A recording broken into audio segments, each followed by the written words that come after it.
Wait, what screen am I looking at here?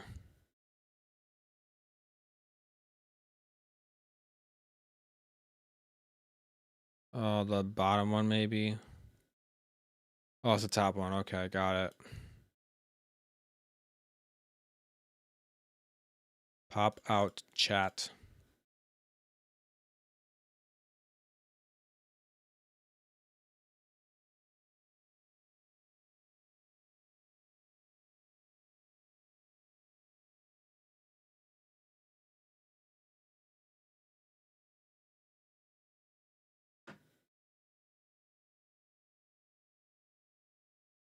I wish I need a third display, even if it's just like a crappy third one or something. I don't know.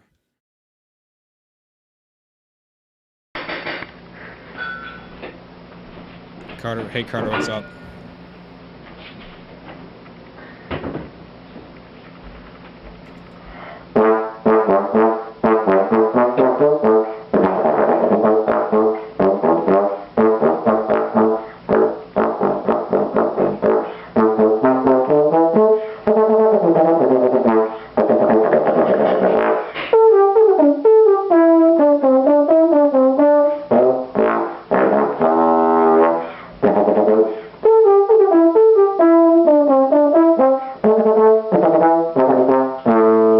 Musical prodigy, bass trombone superstar, composing genius, and traveling enthusiast. These are the four names that aptly describe who this child was. From picking up the flute to buying their all-time favorite Wrath R9, we explore the impactful life this musical superstar lived. In this video, we touch on the handful of ways they impacted and influenced the many musicians they came across during their life, before a genetic disease took it at just the young age of 15. I'm Jack Burrows, and this is Malawi Lee McDonald.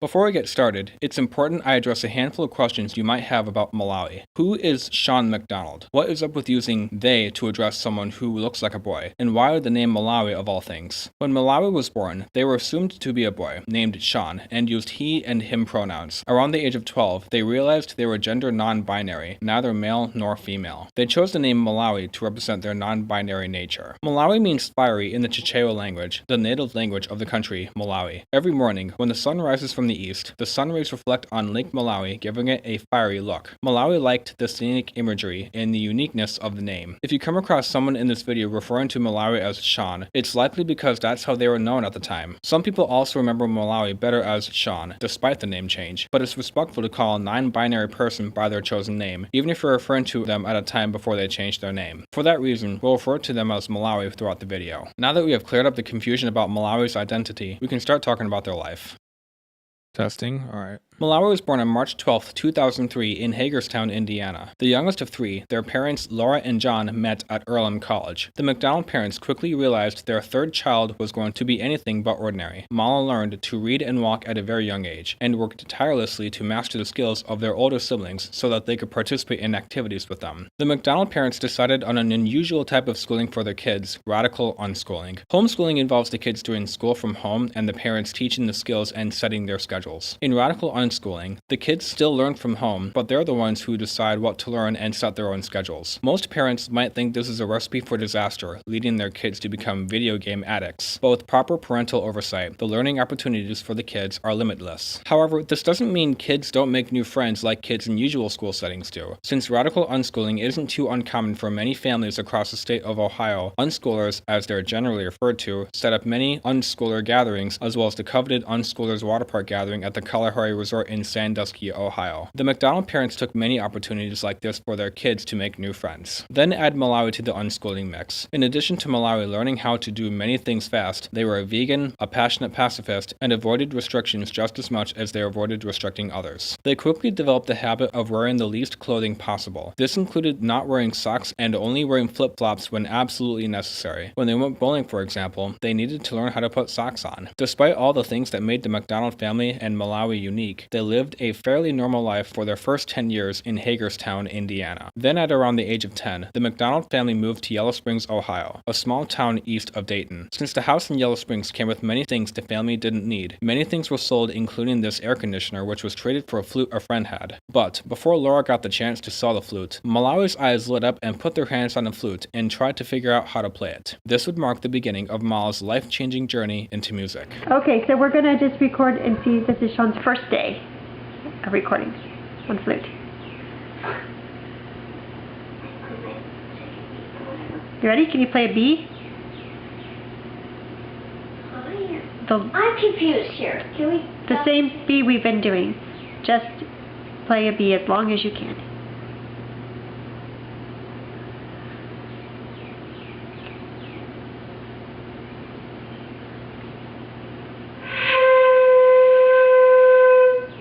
Okay, let's have an A as long as you can.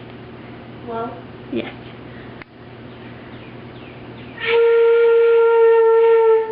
Okay, and now a G as long as you can.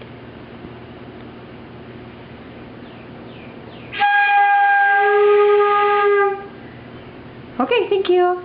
Do you want to do anything else before I stop recording? Can I do the G that Sure. I'm supposed to? Sure. Keep switching.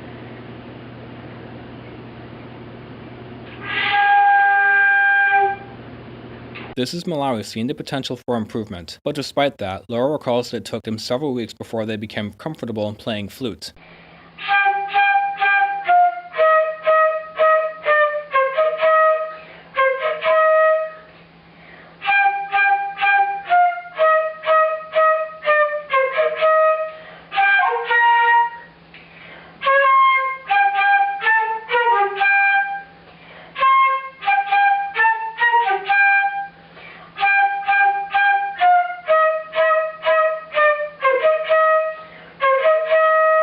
After a few lessons from relatives, a vocal teacher referred Malawi to Yellow Springs High School flautist Meredith Rowe. After receiving an email from Laura asking if she could give a flute lesson to her child, she figured she could give a few simple pointers to a 10-year-old kid. Not only did Malawi not need simple pointers, they were asking questions she didn't know the answers to. This would have been grounds for Malawi to look for a better teacher, but despite this, they were still grateful to have her. According to Meredith, Malawi did not make me feel bad for not being able to answer a question right away. Mala was a pure heart and never harmed or bragged to any soul about their skills for any reason whatsoever. It didn't matter whether they were better or worse at something than someone else. They treated and valued all others the same, regardless of ability or anything else. In Mala's mind, I was a human being, and that was all that mattered. While these words spoken by Meredith rung true to every musician Malawi encountered, Malawi never failed to surprise anyone with their rapidly growing musical skills. Throughout the course of the fall of 2013, they collected many more instruments and quickly learned the basics of each one. But since Malawi was unschooled, they were at a disadvantage. They weren't able to play in larger ensembles like kids in normal school settings do. This would have been grounds for Mala to attend music classes at a local middle school, but thanks to an up-and-coming music educator, that never became necessary. Let me introduce you to Dennis Farmer. After giving lessons and ensemble rehearsals to a family of 9 homeschooled children, all of whom played instruments, Dennis saw the need for a group music program aimed at homeschoolers, and thus founded the Miami Valley Music Institute, or MVMI, in 2013. Malawi's first rehearsal with a large ensemble was with the beginning band in the MVMI near the end of October. 1, 2,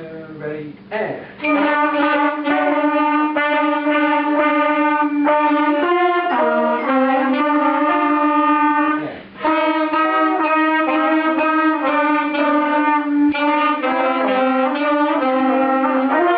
Dennis also gives lessons to his students at their homes. When he gave lessons to Mala, he taught them how to play the tuba, bassoon, and how to repair saxophone pads. And when he gave them a lesson on the trombone, which Mala then had only been playing for 4 months, they were asking Dennis questions he didn't know the answers to, even though the trombone was his primary instrument. But just like last time, Mala was grateful to have Dennis, and did not use this opportunity to seek a teacher who did know the answers. So how did Malawi get to learn so many different instruments? Dennis has 2 answers. 1. There was no pigeonholing into any single instrument, no being forced to focus on just one like most kids are.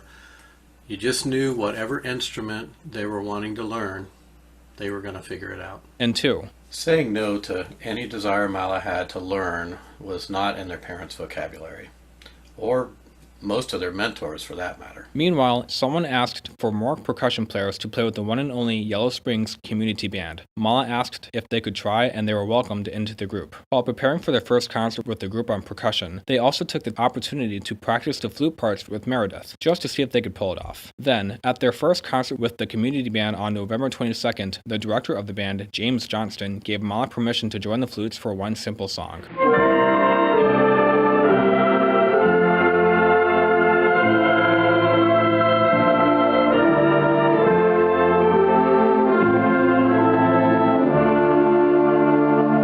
But then Mala stayed with the flute section for almost the entire concert before jumping back up to play their assigned percussion part. Just imagine having the courage to do that.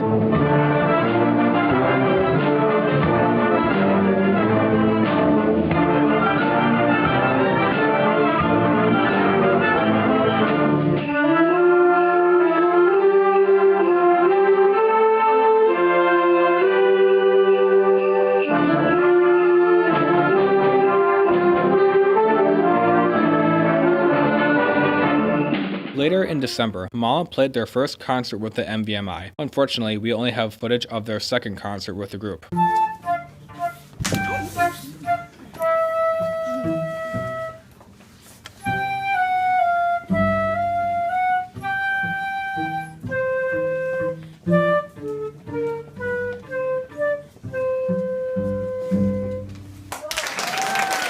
And the last concert they played was with the Yellow Springs Community Band, where they played the slapstick part for Sleigh Ride.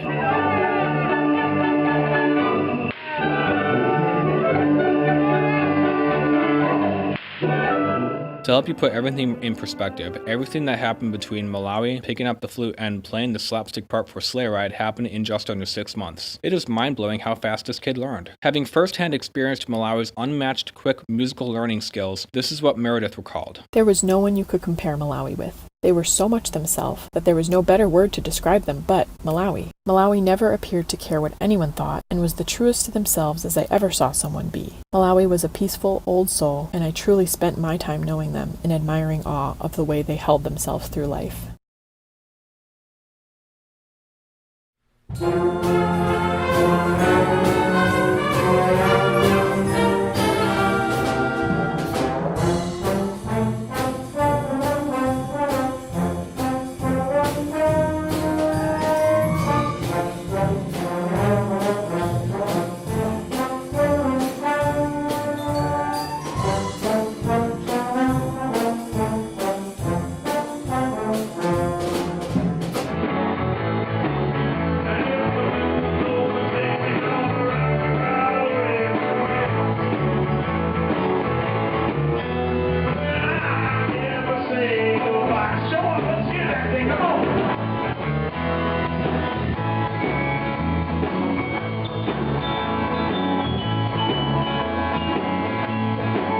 I want to welcome to our stage Ohio Brass and Electric, featuring our young guest Sean on the saxophone.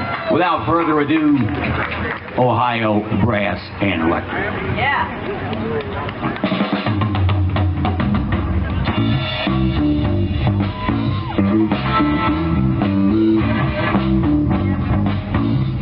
You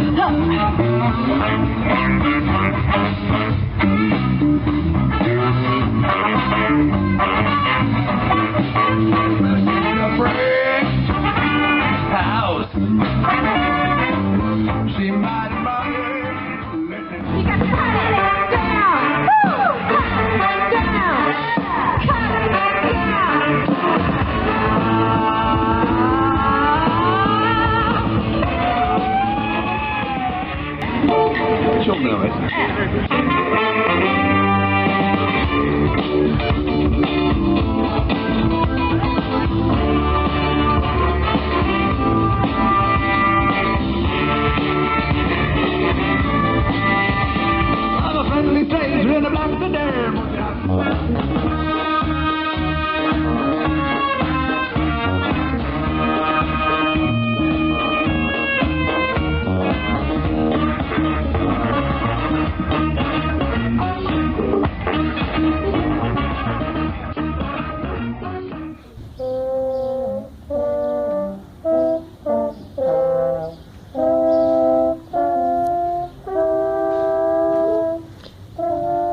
As for the rest of 2014, to put it simply, they did a lot. Compared to 2013's 27 concerts attended and 6 concert performances, 2014 had them attending 114 concerts and 47 performances. This included many more concerts with the MVMI, Yellow Springs Community Band, and more. Malawi also kept their schedule busy by continuing to collect musical instruments of almost every kind, including making up instruments on their own. While they did play some instruments more than others, they equally valued all of them and refused to choose a favorite. Their strong desire to pursue playing every instrument did not distract them from playing numerous jam sessions with both of their parents.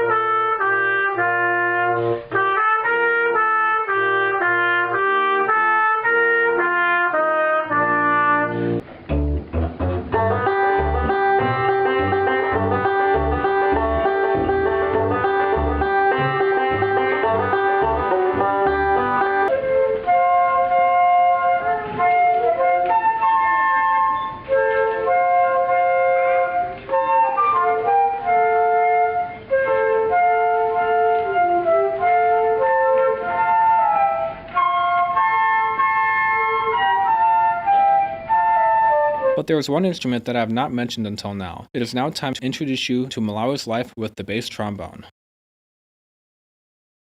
Malawi first learned about the bass trombone when a cover article inside The Instrumentalist magazine featured it earlier in 2014. After wanting to get one of their own, their parents first told them that it was just way too big for an 11-year-old 5th grader to play. And their parents were right. It is generally advised that most trombone students don't even try to learn the bass trombone until they're in high school. The instrument is very heavy. Even the most experienced players often use ergonomic supports. Also, the instrument requires a lot of air to play well, and Mal's small size just wasn't going to cut it. So Malawi did tons of research and read everything they could find about them. Eventually, they did get a bass trombone of their own. Like most instruments they collected, the bass trombone they got was nothing to brag about. Laura recalls that Malawi practiced tons every single day on the bass trombone.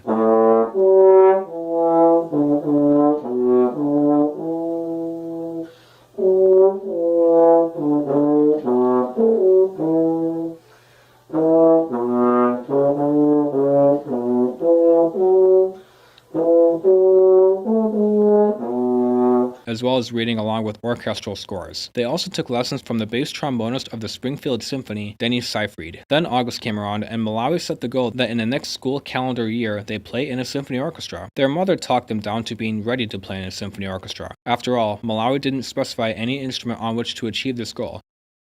Congratulations to Mala for landing their first symphony gig. Surely it was going to be on something they were more experienced on, like the flute, right? You see, this is what I mean when I say Malawi is full of surprises. But you heard that correctly. Yes, Malawi defied all expectations and was able to get their first symphony gig on the bass trombone in the same year they played the regular trombone with the community band for the first time. How did they do this? Laura explains in this detailed Facebook post that Mala worked very hard to achieve this goal. Later in November, Malawi would finally realize all of their hard work by playing Felix Mendelssohn's Second Symphony, Lobsgang, with the Yellow Springs Community Orchestra.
At the 2015 Ohio University Trombone Day, I offered a masterclass, but due to some miscommunication, many of the students didn't know in advance that they were expected to play. The students weren't performing particularly well, and there wasn't a lot of positive energy in the room. I remember Sean sitting with his horn out the entire time, and after all the older students who were interested had played, he came up. Certainly when we watched this little kid walk to the front of the room, no one expected much. He said he was going to play the row parts, and I was frankly annoyed. I genuinely liked the row parts, and I was not looking forward to hearing it mangled. It's a relatively difficult piece, and few pre-collegiate students should even attempt it, let alone on bass trombone. Then Sean started playing, and I think he brought the whole session back. Despite being the youngest student in the room and choosing the hardest repertoire to play, he had the best performance of the hour. I think it was inspiring, or at least challenging, for the older students to witness this younger student showing such skill. I didn't work with him on musical ideas much at that time. I felt like he simply wasn't a large enough human to move enough air for the bass trombone he was using, and that was holding him back more than anything else. So we worked mostly on breathing and sound production concepts that I thought might grow with him and that he would be able to apply to the row parts and anything else he approached.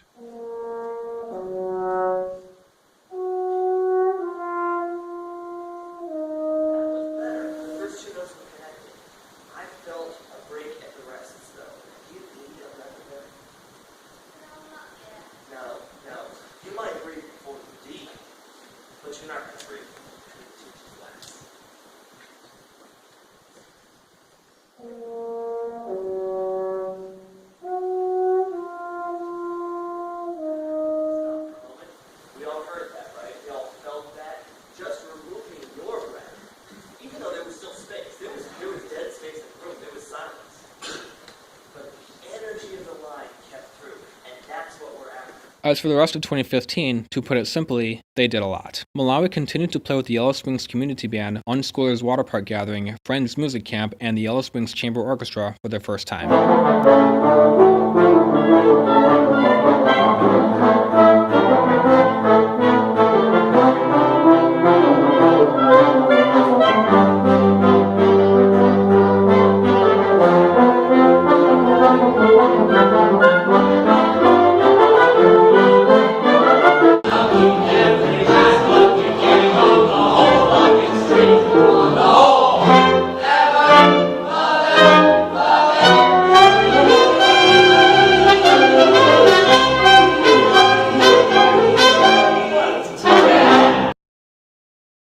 Malawi also went on a trip to the East Coast where they got to attend a solo recital featuring the bass trombonist of the Met Opera, Denson Paul Pollard, in New York City. It was also during the year 2015, Malawi started their YouTube channel where they could share their bass trombone skills with the world. After having now gone to many different trombone shops by now, they realized their cheap bass trombone was holding them back from improving. So in September of 2015, they bought their favorite bass trombone, the professional grade Wrath R9. In Malawi's own words, it sounds exactly like I want it to and plays the way I want it to. The build quality of Wrath trombones are among the greatest in the world. This, paired with the additional mechanical adjustments done to the horn, helped unlock Malawi's potential, allowing them to play amazing bass trombone solo literature both at the Friends Music Camp benefit concert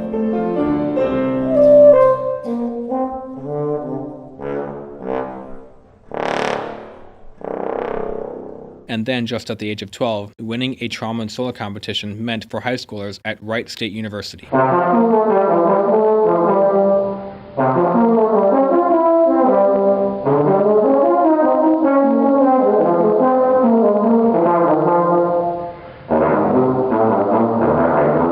Malawi learned in 2015 how important it is to challenge yourself with musical opportunities meant for older, more advanced musicians. Sometimes they are what's necessary to push you further than most programs meant for middle school are.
Malawi also enjoyed composing music. The two compositions that stand out the most in their short composing career are a bass trombone solo and an arrangement for an ensemble of bass trombones. The bass trombone solo they wrote was Trombophonics. Malawi asked a rising star of the bass trombone, Giuseppe Fu, to premiere this piece for them, which they did.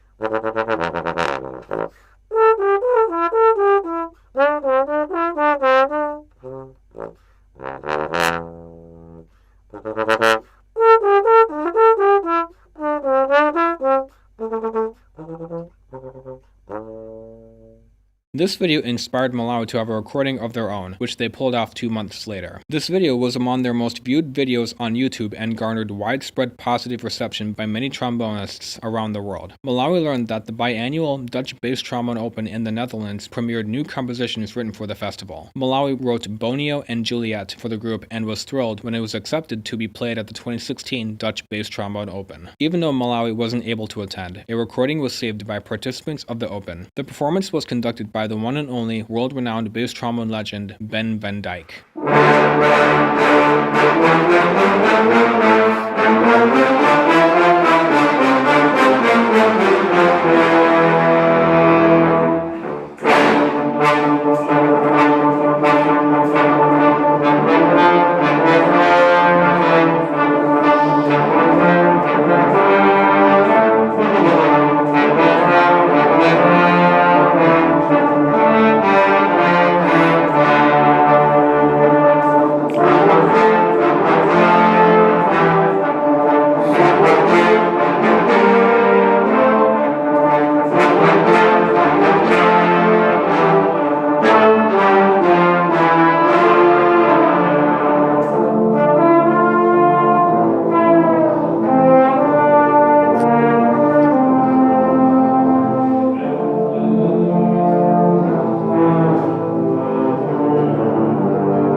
Now that we can officially close the book on 2015, we can turn the page and jump into what was likely their most memorable year alive, the year 2016.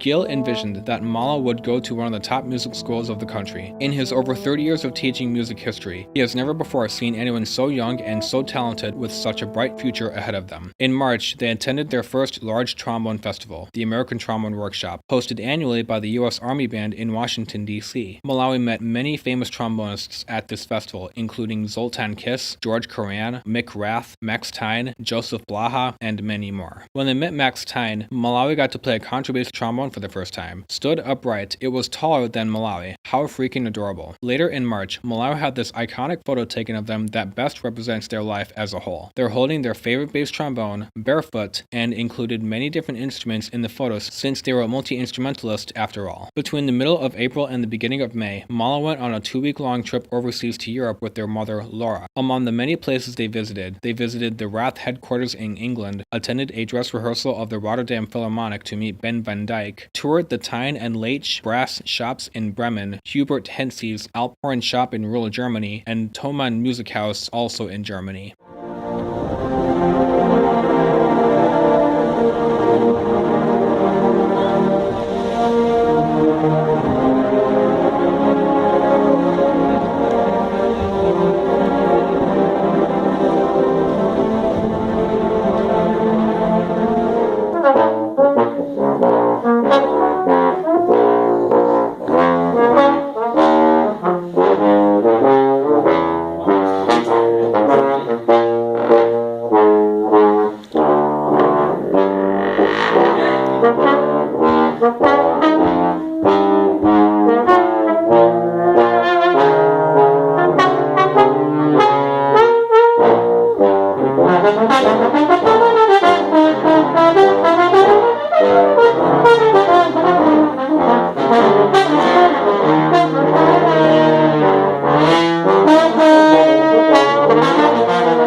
Throughout the summer, Malawi played numerous performances of the musical Alice, Although, at Antioch College's amphitheater in Yellow Springs. And last but not least, they played Mozart Requiem with the Yellow Springs Chamber Orchestra. Even though the coveted trombone solo is meant to be played by the tenor trombonist, Malawi did it on the bass trombone.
At this rate in 2017, one would expect Malawi to begin substituting for local professional orchestras, recording their album, start giving lessons, and maybe even give a masterclass at a local school.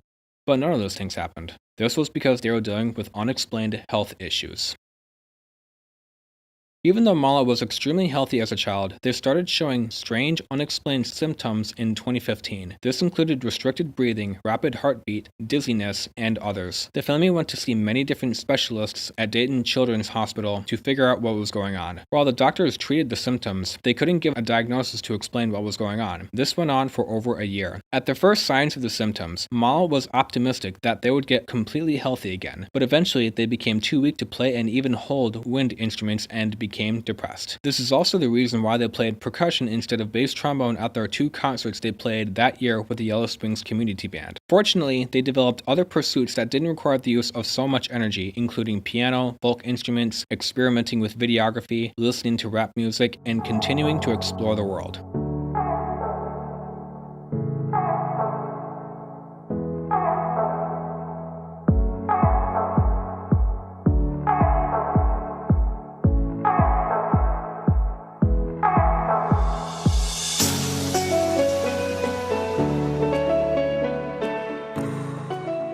Those are some very expensive dog treats, some expensive soy sauce.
Hey, so as many of you will know, I have been having breathing problems for the last 6 months or so.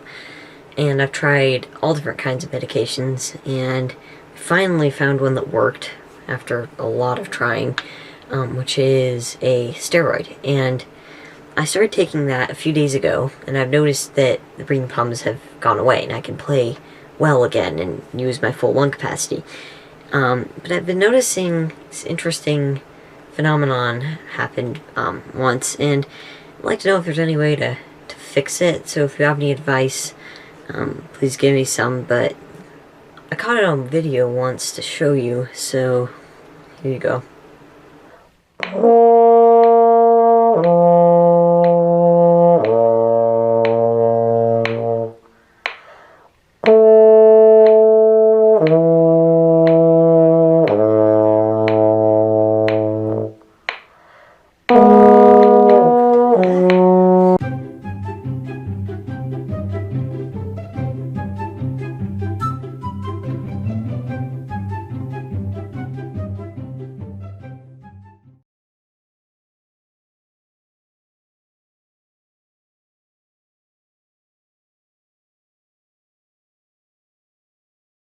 As Mala hit puberty, when they were supposed to be growing up, their ribcage did the opposite and curved inward. This is called pectus excavatum, which gives your heart little room to beat. You could see their chest move with every heartbeat. So Mala needed Nuss procedure to have steel rods implanted under the ribcage to force the ribs out. Even though their chest got fixed, they were still left with no explanation for the cause of the other symptoms that prevailed. It wouldn't be until near the end of 2017 when Laura got the answer she was looking for. One of Laura's friends, who experienced the same symptoms and explained to Laura the possible reason for what Mala was going through, and suggested that they get evaluated for it. After the evaluation, the doctor confirmed her friend's suspicion. Mala had Ehlers-Danlos syndrome. Ehlers-Danlos syndrome, or EDS, is a genetic disorder caused by mutations in genes, and while being healthy can delay the effects, there is no escaping from it. Your body is held together with connective tissue made up of collagen, which is made up of different proteins that keep itself from falling apart. When there is a defect in one of the proteins, it can have effects all over the body. Overly flexible joints that can dislocate easily, overly stretchy skin, and dilation or even rupture of major blood vessels. As a result of these symptoms, your muscles get weaker, you get hurt easily, and injuries don't heal well. Think of a car, but its nuts and bolts are loosely screwed in, and it wrecks with just a fender bender. People with EDS also experience crippling joint injuries and chronic pain. So why did it take so long for doctors to figure this out? EDS is simply hard to recognize. It manifests itself in many different ways in many different parts of the body. There is no test for it. You're only diagnosed for it if you pass a list of criteria. This makes EDS an underdiagnosed disease. In 2018 alone, their love of geography led them on trips with their family to Mexico, Canada, Iceland, Israel, and Palestine. As much fun this was for Mala, they never forgot to be considerate of others. They helped others by donating to Kiva International. Kiva provides microloans to help entrepreneurs around the world. Mala loved to reinvest their money each time the loans were paid back. Towards the end of 2015, no one believed it, but Mala felt it coming. Realizing their time was running out, they put all their savings into helping entrepreneurs around the world with the ambitious goal that they raise $1 million. Then, in the afternoon on December 10th, they said they needed to lie down for a bit. Shortly after that, Malawi passed away. They were just 15. Mala touched many lives, one of whom was Jeremy Smith. In response to Mala's death, Jeremy wrote a tribute for them on his website. Mala was a delight to be around and always was willing to learn more about creativity and music. Mala's smile, joyful energy, and kindness will be missed, but their passion for music will inspire others to continue their legacy in sharing the gift and joy of music. Thank you, Mala, for the brief yet impactful influence you had on this earth. Mel Goldfinger wrote this: Laura, John, and family. Mala was a marvel of capability and potentiality. He reminded me of the young Mozart, due to his rapidly developed advanced musical capabilities and intelligence. His life was a life of inquiry, courage, and strength. How could he ever lift his bass trombone if not for providential input? Mala was a man of joy and insight. He touched all of us, and we will never forget him. Sitting beside him as he performed the Tuba Mirum in Mozart's Requiem Mass, I felt the sun shining with him as he transported all to a better place. Repose and paix, mon ami. Rest in peace, my friend. Ben Van Dyke also quickly got the word of the news, i.e., so sad to hear Mala passed away after a long illness at such a young age. Only 15 and full with ideas, talent, and ambition. He wrote this short, spectacular trombone piece at 12. Just amazing. My sincere condolences to his beloved ones. Rest in peace, Mala. 2 months later, on February 15th, Barbara Brookshire wrote this poem for Malawi. Dear Malawi Lee McDonald, who were you really? Were you a fairy tale creature come to life to inspire us all? If that is so, then you certainly did. Were you the reincarnation of some of the greatest musicians of the world, or perhaps an age-old explorer out to review the ever-fascinating world we live in? Were you a benevolent benefactor, giving donations to Akiva International to help sustain young, in-need musicians? Did you come to Earth to show us that one's life can be so meaningful, even though the body is suffering through terrible trials? And did you come to Earth to fill the hearts of all you knew with love and wonder? Yes, dear child, you were all those things, and more.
Hi, so today I thought I'd just do a kind of a life update, because I want to I want to remember this kind of period of my life, just to kind of document for the future. You know, I want to be able to look back at this in however many years and, you know, remember how I felt back now.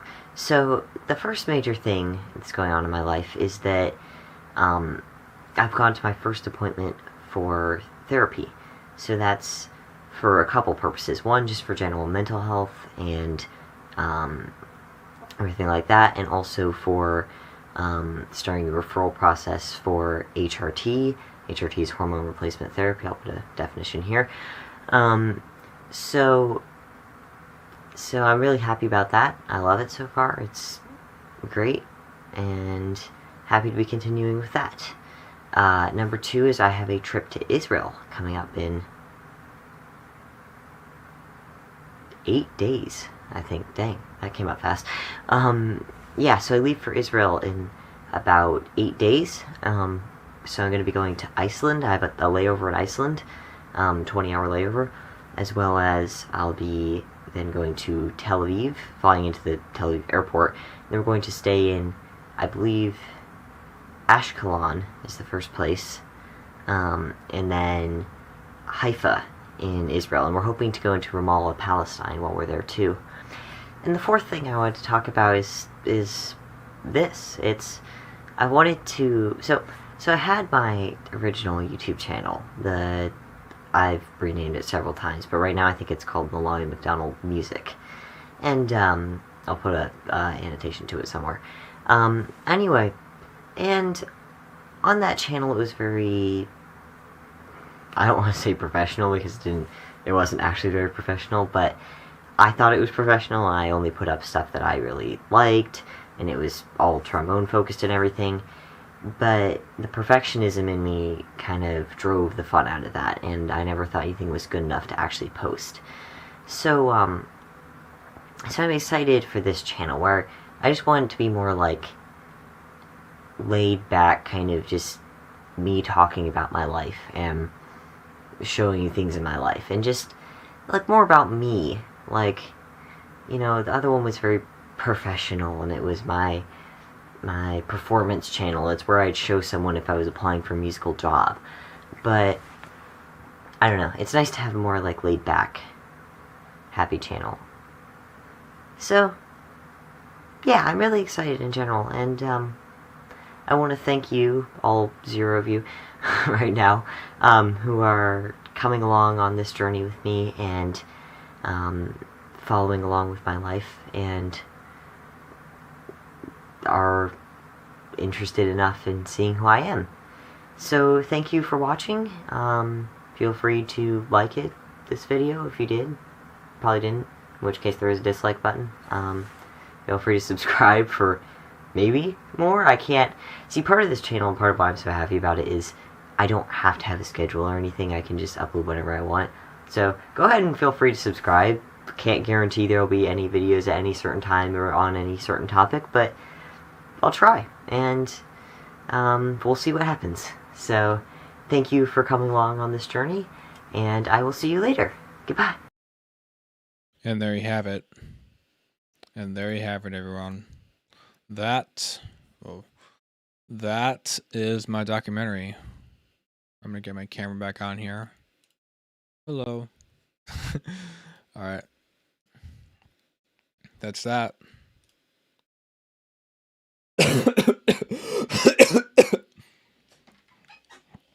So what did you all think? What did you all think? Hey, Aaron, I saw your messages. My only comment is if we're going to refer to Malawi at all, be sure to use they and them pronouns.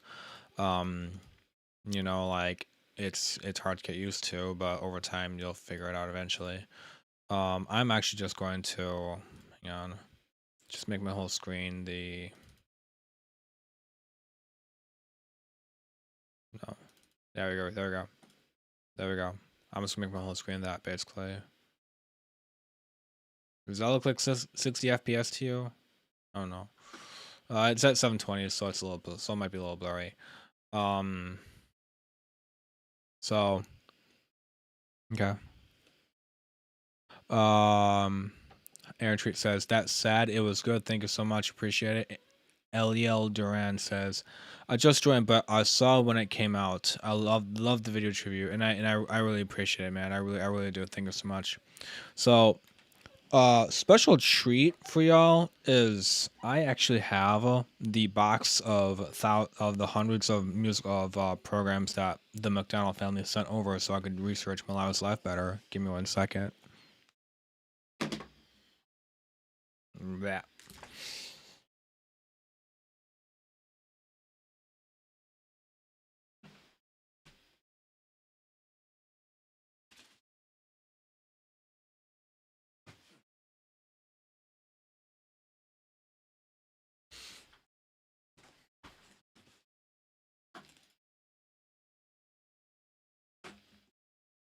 I wish I knew the person so I could pray for him. Well, now you do. Well, that's the thing. It's like now you know them. Now you know them. You don't need to know someone to pray for them. So it's all in this box. I gotta put my friggin' camera up here somewhere without. I don't know. Yeah, you're just gonna have to see really. It's all in this box. It's $21 of postage. And this is like the first time I open it. I'm just gonna stop doing this. And this is like the first time I'm opening this in like months. So yeah.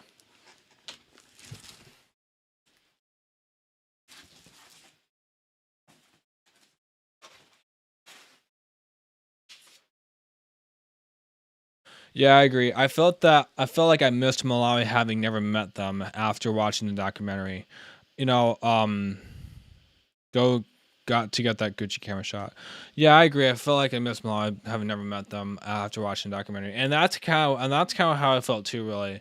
It's just like that's kind of how I felt too, really. It's just like I felt bad I got to know them. I felt like I missed out. I felt like I needed to do more. I could have done more to like put myself out there. Like, oh, maybe heard of this person. Like this person, they put themselves out so much, and I really felt bad. Anyway, so Malawi compositions, and this is their compositions binder. Actually, you can barely read their handwriting right here, but it says Sean's compositions hand and arrangements. Like, if you saw the documentary, you'll notice it has these little... Ow, Jesus Christ. I just poked myself in the eye. What the fuck, man? Oh, my God. You'll notice it has these little, like, rings in the... Yeah, right by. I know. It has this, like, little ring thing so it doesn't, like, rip up... So, like, the paper doesn't come out and all that. Like, it just proves that this, You can stop laughing about my... Thank you. They just wanted this to last long, really. Like, the first thing that shows up is Traumaphonics. For those of you watching, if you guys want to play the solo, post it to YouTube, go for it, I guess. Oh, another thing too, they all, let me see here, a very particular person, absolutely, yeah, that's true. Another thing too is Malawi wrote Pacabo's Canon for percussion, for 5-part percussion right here. It goes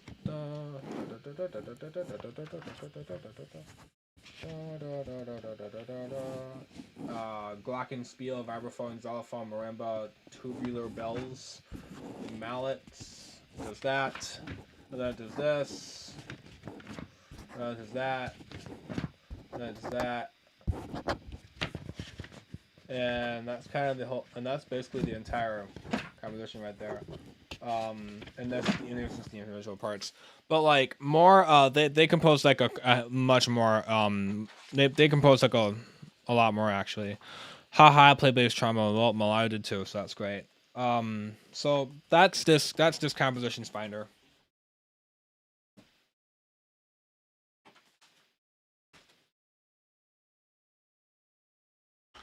Every year, the family, or Malawi actually, like to I am odd one out. Yeah, everyone is. Every year, the Malawi like to keep a record of every single concert that they're into. This book, this little binder represents everything they did in 2013 alone. The first, like, remember, they picked up the flute in the summer of 2013, and they did that much in 2013, which is still a lot for anyone in a year alone, really. Oh dang. So I'll actually show you right here. If you saw the documentary, you'll remember like Malawi playing not Blue Balls of Scotland.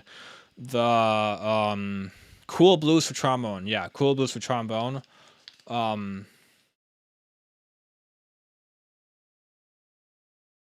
No, that is a different one. Anyway, so the very first Yellow Spoons Community Band concert Malawi played in, I have the program right here. This is it. This is the thing that's 7, 8 years old, and it's still there. I'll show you right here. I'll show right here even. It says Sean McDonald right there, if you can see that. Can you read that? That's Sean McDonald. And yeah, that was that really. So much involvement for a first-year musician. Yeah, that's the thing too. It's like the amount they did. Like they started the whole music thing for the most part in the summer of 2013, but they basically became a legit semi-professional musician in a matter of seconds, I guess. Oh,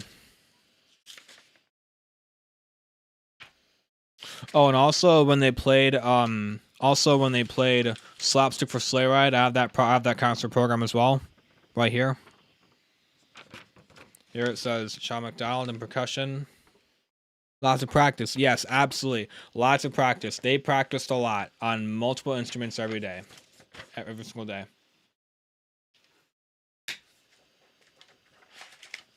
So that's 2013.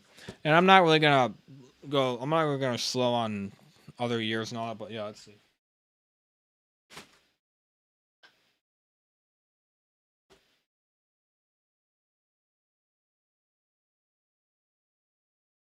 So they do that, yeah, they're pretty much treasures. So they do that for like 2014 and for 2014 as well, and 2015 and 16 they don't really kind of organize things really, but this represents everything they did at Wright State University.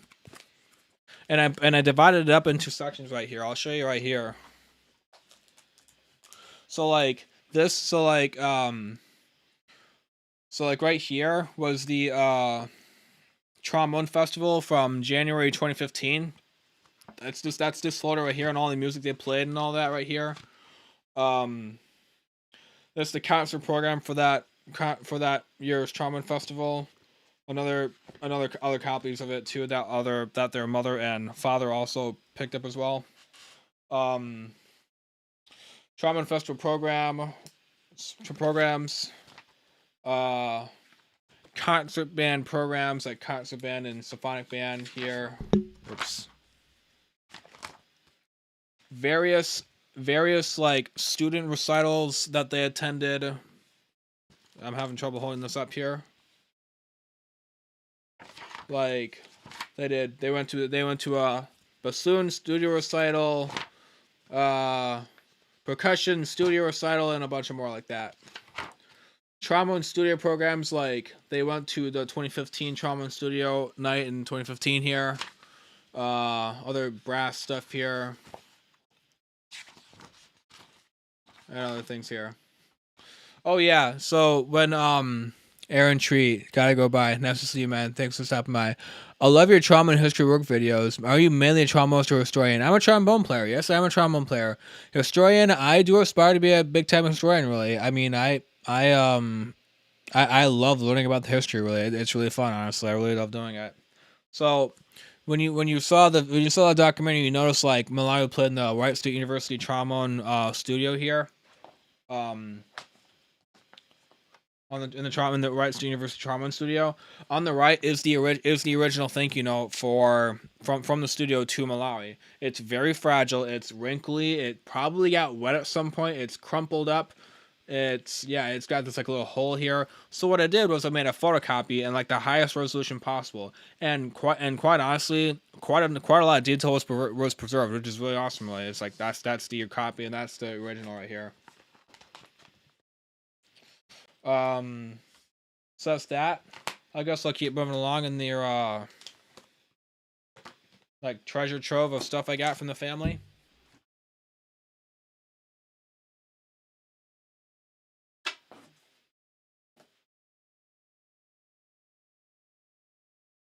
And to put you in, and just to give you some perspective, like,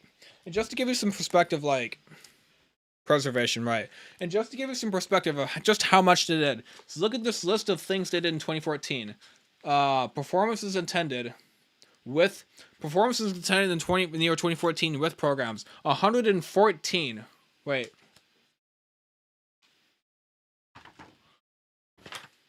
Actually, no. These are all the things they did in the year 2014 that did not have programs at all, or they lost it. I'm not sure what.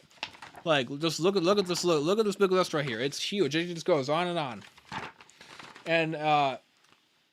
And these are all the programs they got. And these are all the programs they got for concerts that did have programs and all that. Like, look at this. It's huge. It's just huge.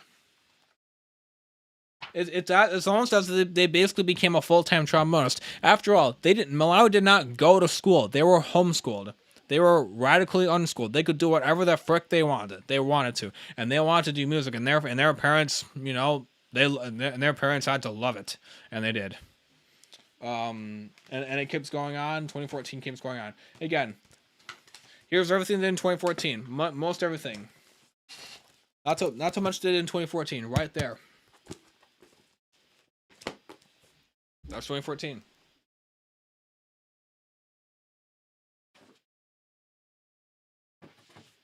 There's like 10 more folders I'm going through here.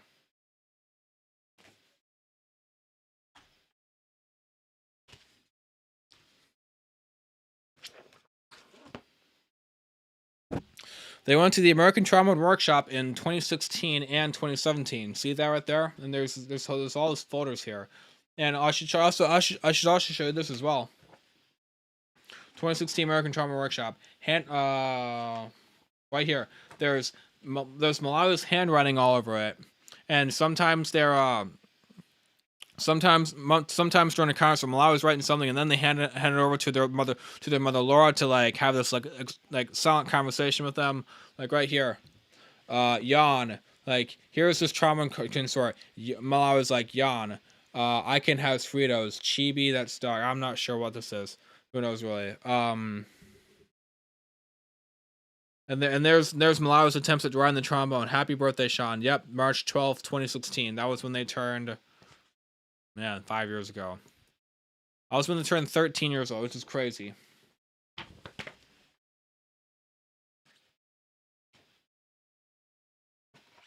I'll probably show you, like, it would be interesting to plot Malawi's growth in repertoire played over the years, like grade of music or something. In repertoire played over the years, like grade of music or something. I'll put it to you simply. They were collegiate. They were. I'll put it to you this way. They were a collegiate musician as a middle schooler. That's all I can say right there, really.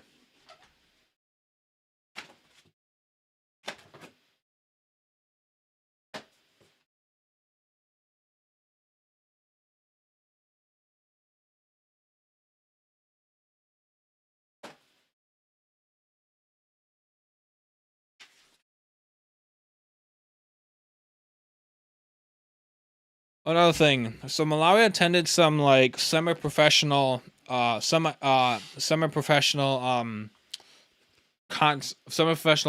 or just attended semi-professional orchestral concerts.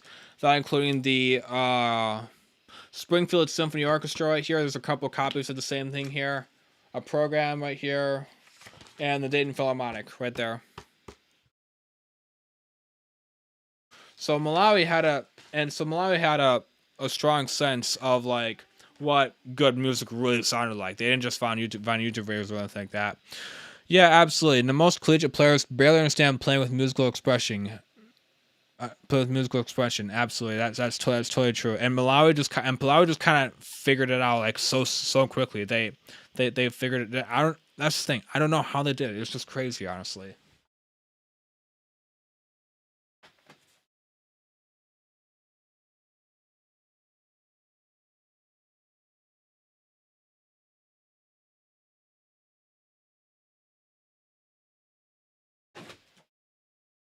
All right, last thing I'll show you guys is the International Trauma Festival in 2016 at Juilliard School.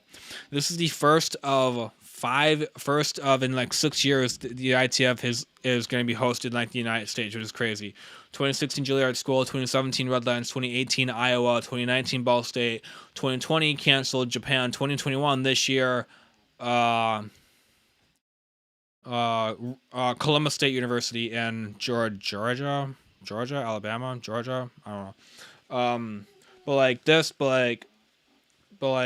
they went here at ITF in New York City.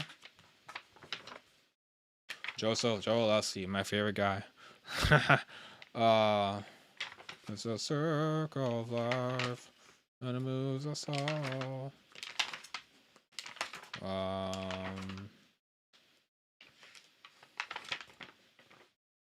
These are big.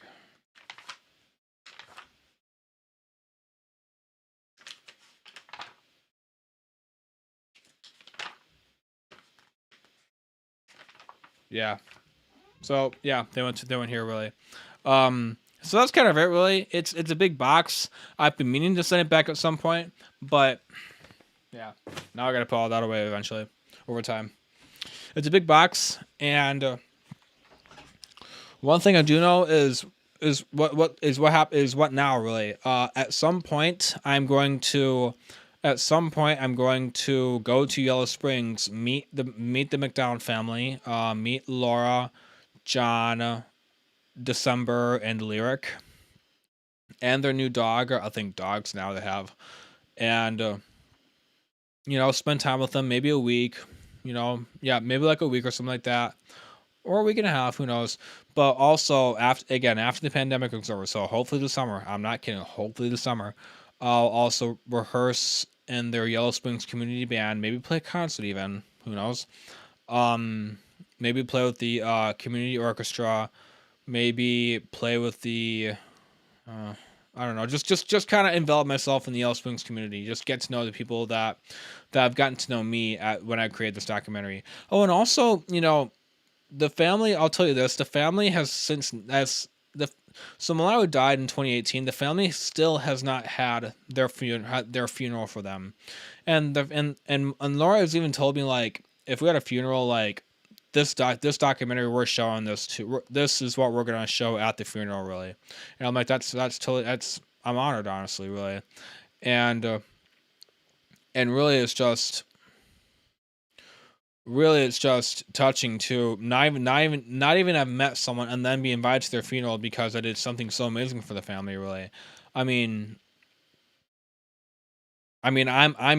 even show up to the funeral at some point as well because a lot of what this documentary did for the family and their friends was find closure in finding solace and knowing that Malawi did live a great life. Not having Malawi is really effing sucks for a lot of people. And it's basically up to me and the family themselves to spread the positive message about the life Malawi lived, really. I mean, I don't know what else to say, really. It's just Malawi is just this amazing young musician, really. So that's kind of that, really.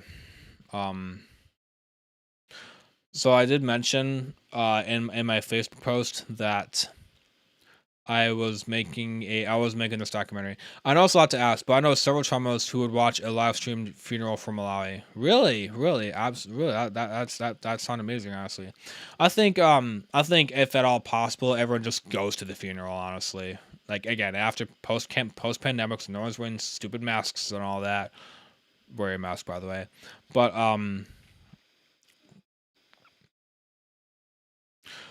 I think Malawi would have wanted you to actually go there, honestly, because after all, Malawi did go to Europe for like a little over 2 weeks, I think. So, like, I'm like, if they're having a funeral, I'm going. Denson Paul Pollard is going, and Dennis Farmer's going, Meredith Rowe's going, Lucas Borges is going, Gretchen McNamara is going, Denny Seyfried is going, Friends Malawi New is going.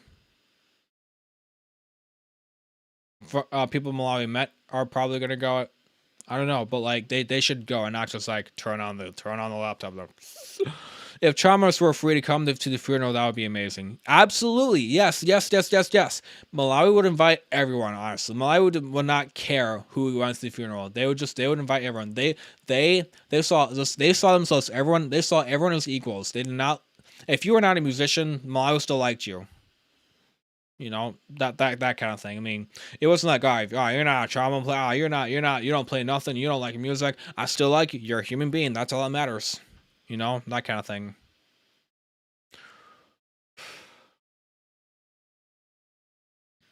So yeah, I wonder how many people are watching. Hopefully it's not like 0 or something.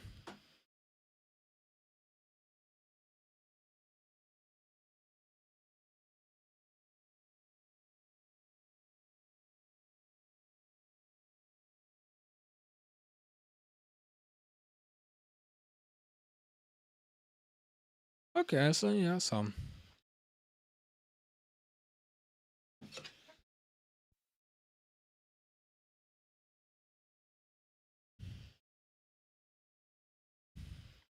Thanks for the 3 likes. Those of you who dropped 3 likes. I'm probably gonna wrap it up early tonight. No one enjoyed my Discord. No one enjoyed my Discord chat to chat with me and all that. I guess because maybe because I'm exhausting my audience really. So yeah.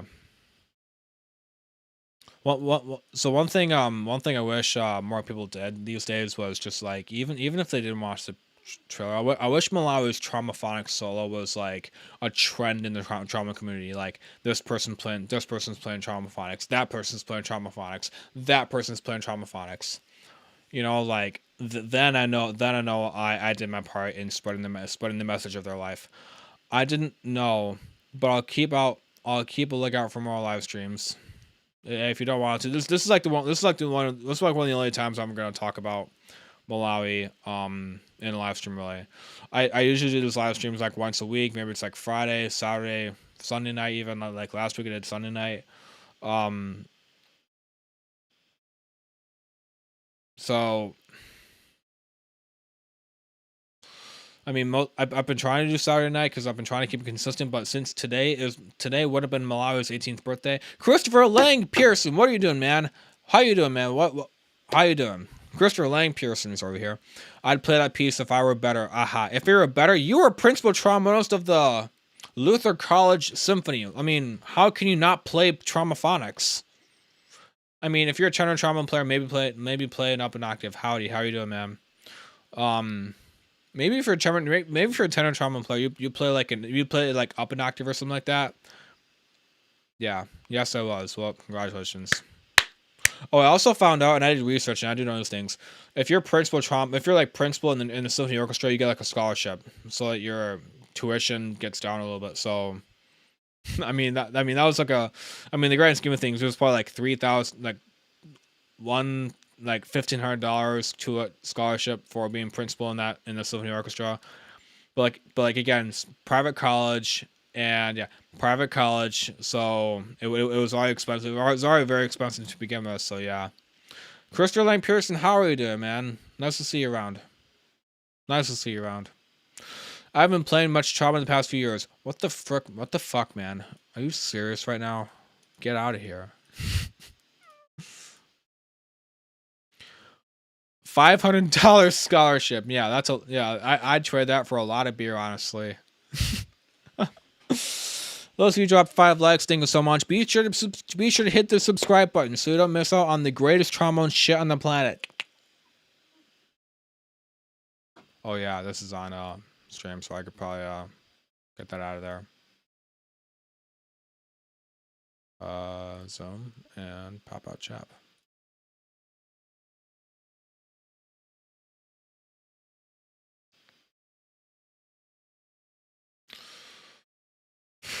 All right. Well, other than that, I'm free to answer any of your questions. I'm probably gonna head off at least in the next 25 minutes. I'm probably gonna head off for the night, really. But how have y'all been doing?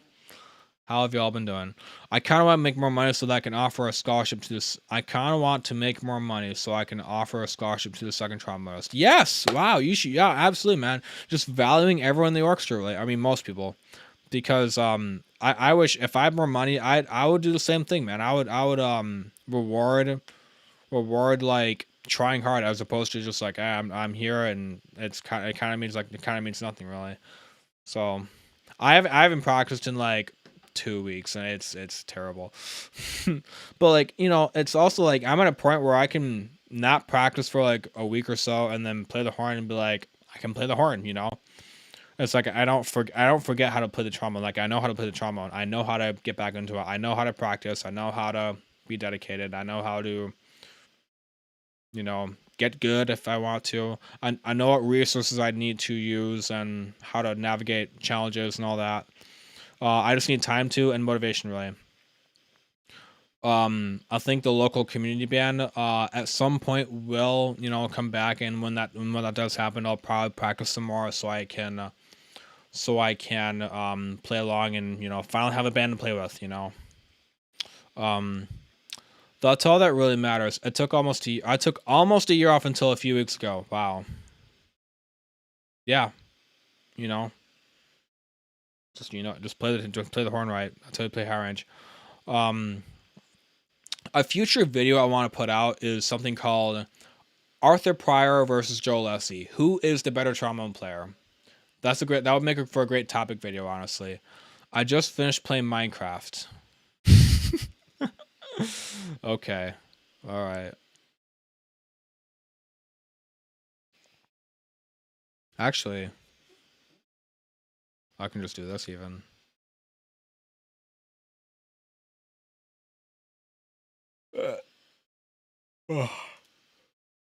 Too much sweats. What sweats?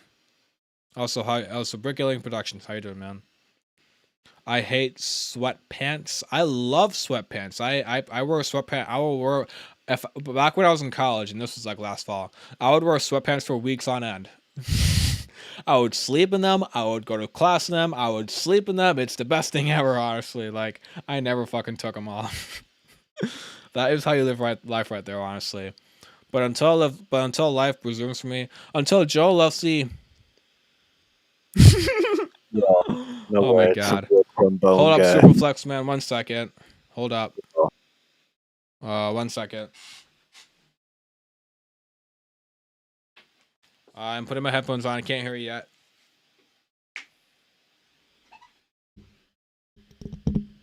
Hello. Yeah, what's up? Hey, what's up? Yeah, just chilling. I just gotta turn this on. So today, the Malawi McDonald documentary. Do you know what I'm talking about? No idea. Look at my YouTube channel and look up Malawi McDonald, or look for the Malawi McDonald documentary. Okay. Here, the trombone one, right? Not the saxophone one. The what? The trombone channel, right? Yes.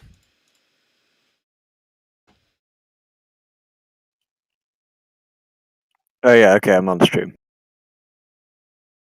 So I'm not even gonna talk about Malawi anymore because I've spent the entire since like 8:30 talking about their life. I mean, I played back my interview. I played back my interview on no my documentary about them on stream, and you know people watching it is great and all that. You'll just have to watch it to know what I'm talking about, really. But cool. Your YouTube channel, the one that I can't find because it's not linked. Oh yeah, because it's streamer mode. That's why. 942 Geese. If you wanna put your YouTube channel, do it right here or something. So Christopher Lang Pearson's one of the viewers on stream right now. He went to Luther College, and he runs he's very active in the trombone or spit posting Facebook group, which is very funny. Honestly, it really is. You should join it if you can. Honestly. So yeah. It's lucky. Yeah. I'm probably gonna thanks. I do appreciate you for joining in, but like I do have to wrap up in like the next 20 minutes or so. Yeah, it's all good. What? Oh yeah, it's Yeah, all it's all good. good. So I do have to tell you, you founded it. Chris Lang Pearson actually founded it. He just revealed himself as the founder of the Trauma and Spit Posting Facebook group. In fact, I'm actually gonna link it right here actually in chat right now.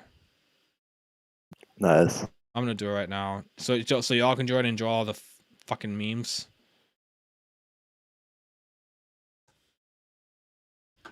So Trauma and Spit Posting. That's it right there. That's it. And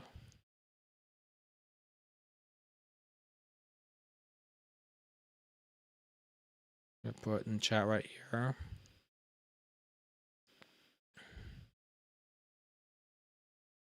The name is glorious. Christopher Lang Pearson is glorious. He is glorious. They are glorious. So praise God. I don't know, but so one thing I want to bring up is so you know the Brazil. What's up, man? How you doing? So you know me, Brazil. So are you actually from Brazil or no? Uh-huh. Oh shit, really? So Sao Paulo, Rio de Janeiro. Mm-hmm. Really, Rio de Janeiro? No. Sao Paulo. First one. Yep. Nice. That's really cool. Bad weather. Yeah, I'll be right back. Okay. So the Joe Leslie's Last Day at Edwards video. Do you know what I'm talking about? Superflex Man? I think so. I haven't watched it, but yeah. You need to watch my YouTube channel, man. I'm gonna have to ban you if you don't watch my YouTube channel. I've seen a few videos, so I should watch more, but yeah. That's fine. So well, for those of you who don't know what I'm talking about, the Joe Leslie video where he's eating the trauma off the cliff. Joe Leslie, it seems as if Joe Leslie submitted a privacy complaint on the video. And I find it odd, and I don't know how privacy complaints work, but I find it odd that like since he's so well known, how is sharing his face in a video?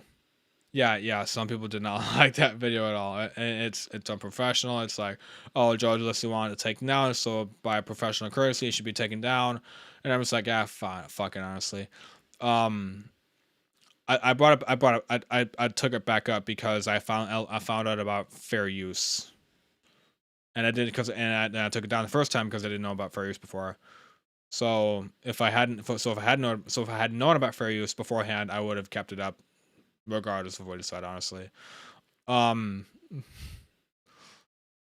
think it remains as like in my opinion, one of the funniest videos I made so far. And you know, for those who liked it, like I'm not kidding.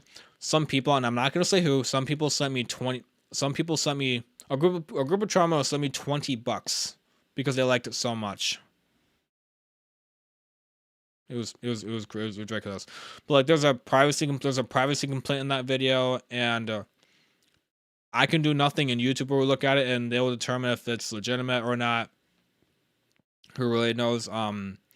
But if they do end up like cutting out those parts of the video where Joe's in it and all that, I will take it down. I will re-upload the video, and I'll just rename it When You Switch Trombone Branch or something like that. I don't know. And I'll put in the comments like, this used to be called the Joe Leslie video, you know. and like, because like I do want to preserve it, but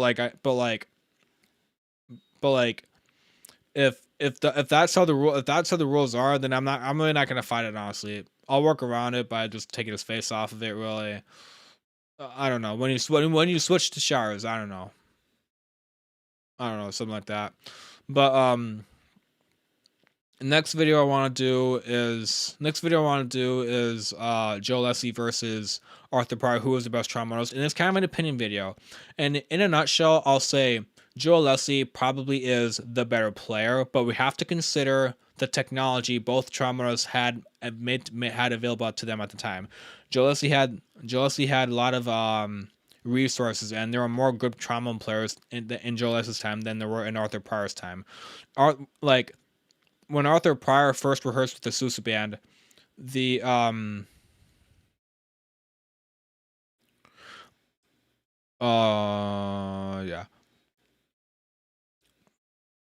the complaint would be valid if it included actual private negotiations between Leslie and the brands.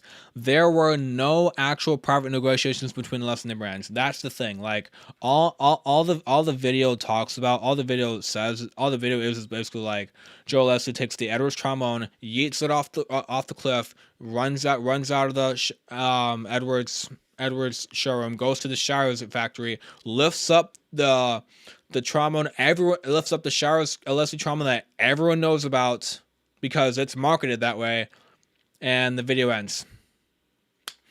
Like I did not hack anyone's emails to know this happened. Everyone knows that happened. I don't know, but that's my opinion, really.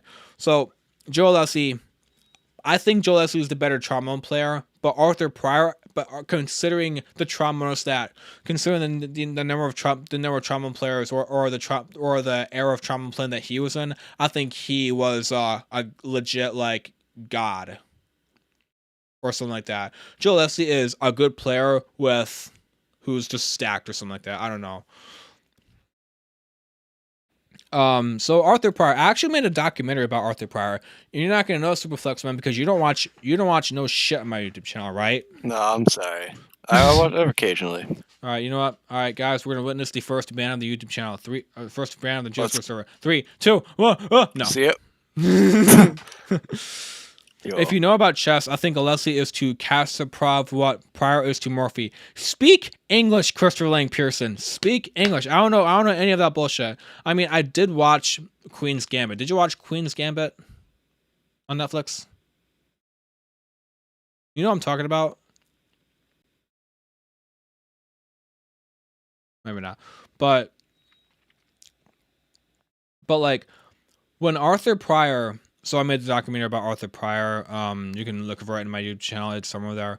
I did a documentary about Arthur Pryor because no one else had ever made one about him, really.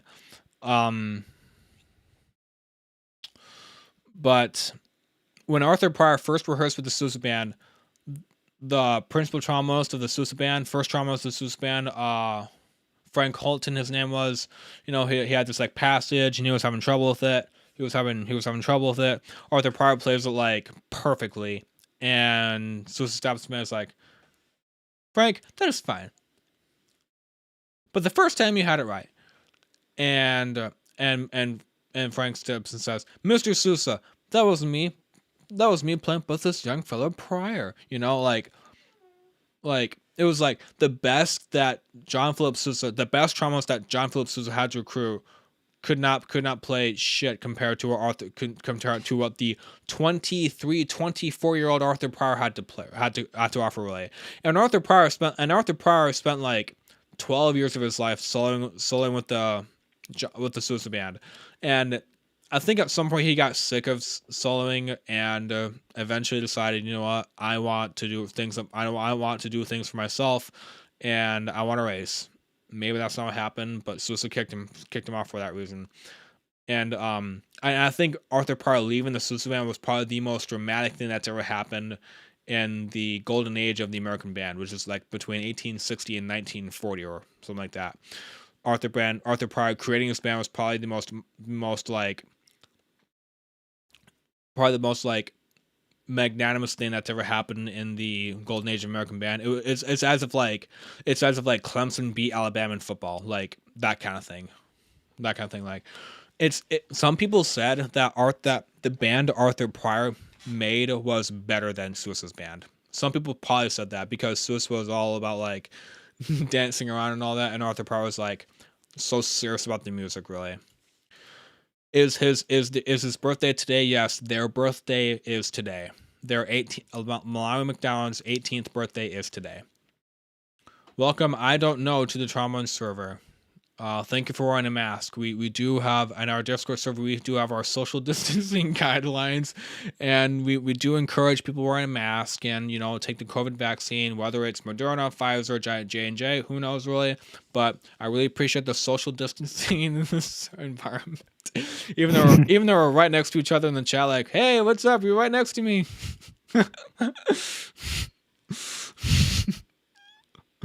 Thanks for laughing at my joke, everyone. Really appreciate it.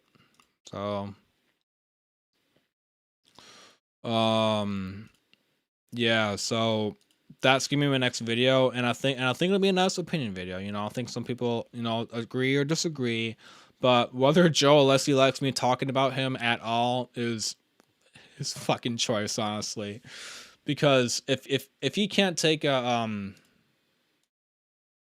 if he can't take a joke, like, that's fine. But if he can't take me just objectively talking about him, comparing him to Arthur Pryor, where is your mask? I have COVID. No, I don't have COVID, but I can actually put one on. I can actually put one on right now. Hang on. Guys, I gotta put on a mask. Hang on. I gotta put on a mask.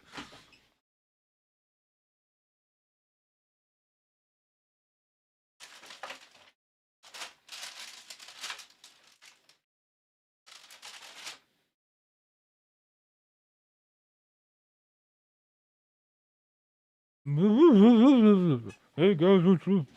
Hey guys, what's up? Hey, how you doing? Oh, I got someone joined my Discord server. That sucks, God. Quick. Hey, that was interesting. Quick. What the fuck is this guy doing here? He sounds like he's going to raid my shit. I don't know.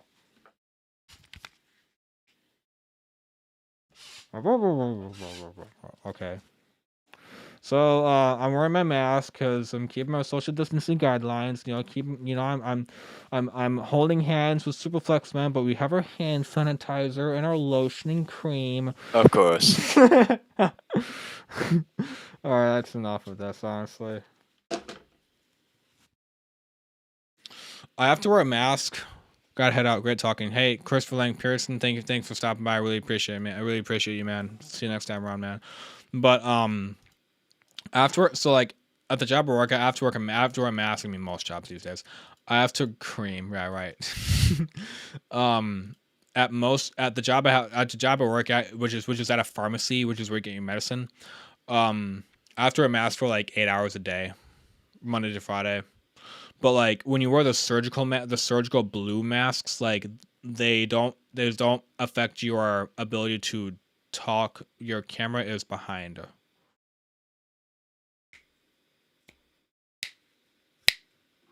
Hang on. I love this guy. This guy, me? You love me? Okay. Who's this testing account here? Testing. Oh yeah, the camera is behind here. Let me fix that. Is it better now? Like you talking it's a second behind. Like right now, it's fine. Maybe it's not. Who knows? I think it's the YouTube streams like a second behind or something like that. No, he's seen me talk, and yeah, it does look that way actually. Hang on.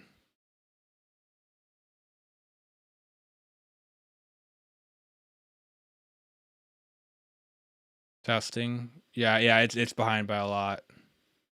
It's fixed. It's fixed. Hey, let me know if it's fucked out or anything like that. Let me know if Joel S is fucking with me. All right. I don't know. Where else will be accompanying? Watching my. I'm live. I'm live on YouTube right now.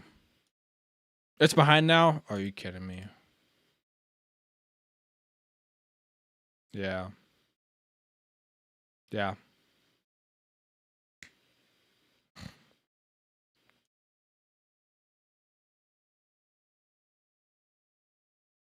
Hello? Yeah, I'm not sure what that is. I'm not sure what's up with the camera and all that. Yeah. I do have buffering on.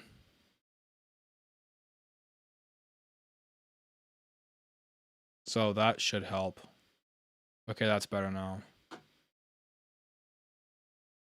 All my brain power is spent on my math test. I'm not sure what it is, guys, but like I'm using like I have like the best 4K. I have like the best webcam I'm using. I'm not sure what it is, honestly. Just let me know if it's like really messed up or anything like that. But is it okay right now? Is it fine, or is it like yes, or is it like no? I don't know. No. I'm messing with you guys.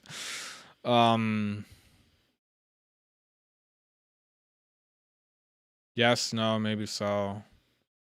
I'm probably gonna wrap up soon. Tater Tot 1607. Why are so many people? It's about half a second behind. Yeah, I don't know why that is. Stupid, honestly.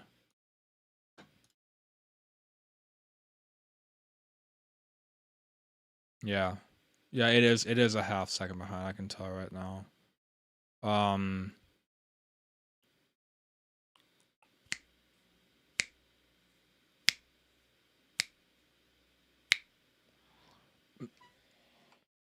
My webcam is warm. I don't know what it is. Camera girl birdie. I don't know what you're talking about there.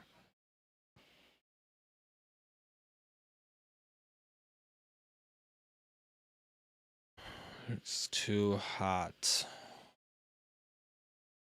I mean that shouldn't be an issue, really, honestly. Do you know who Jeremiah Albertson is? Tell me honestly. I'm curious. Period, comma, period. What's up? How you doing? Oh, I scared him off. Guys, I scared him off. I'm a terrible friend. I'm a terrible person. You look a bit like him. Jeremiah Albertson. Do I look like Jeremiah Albertson? Who knows? We're about to find out. Yeah.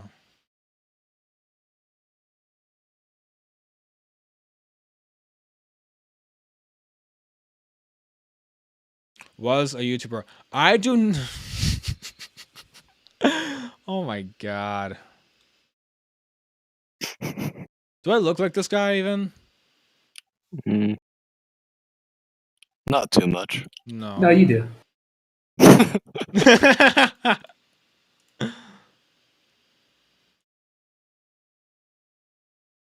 I mean, the face, maybe, but everything else, like the hair, no. This chin, no.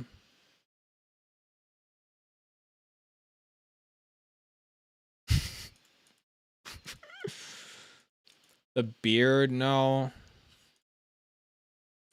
Oh my god, so many people are on right now. Rosebush, I don't know. Brazil, Aaron's Gaming, 94 Geese, Superflex Man. Yeah, we have the whole gang here, except they're all fucking muted. Don't know why that is.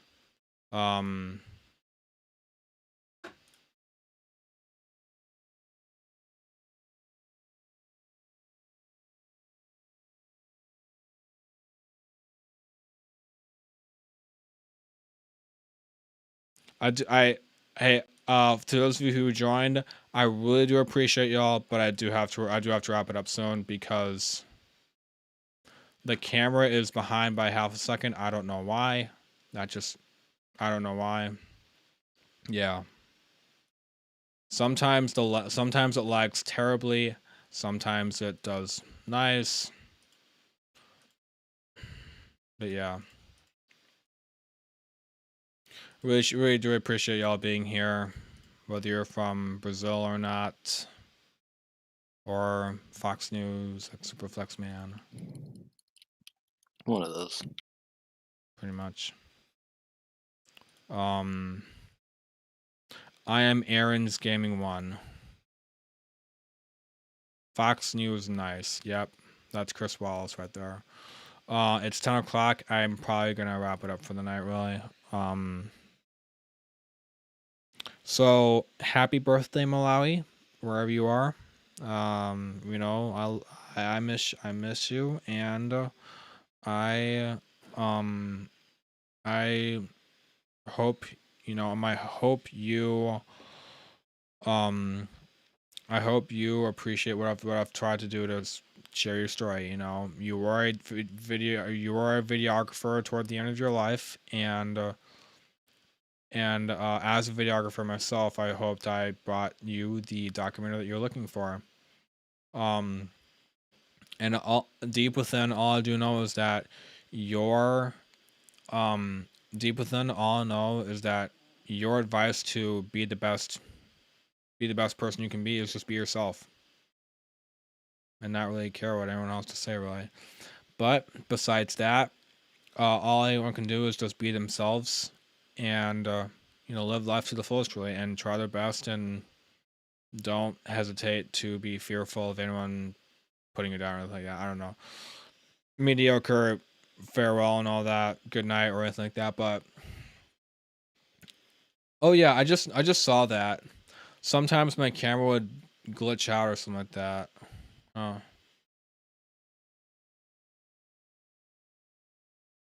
Yeah. But that's all I have for today. For those of you watching, subscribe. If you're a Superflex man, watch my content. Okay. Thanks. Thank you. Like actually watch something or whatnot. And I'm subscribed though. There you go. Buy Aaron Treat, buy Superflex Man. If you guys amongst your quiet selves want to chat with Superflex Man by themselves, you can do that. But until then, I'm going to wrap it up for the night. Love you too. Fine, whatever. But for those of you watching, thank you so much. I'll see you guys in the next one. Make it a great day, gamers. What? Make it a great day. Made a great day?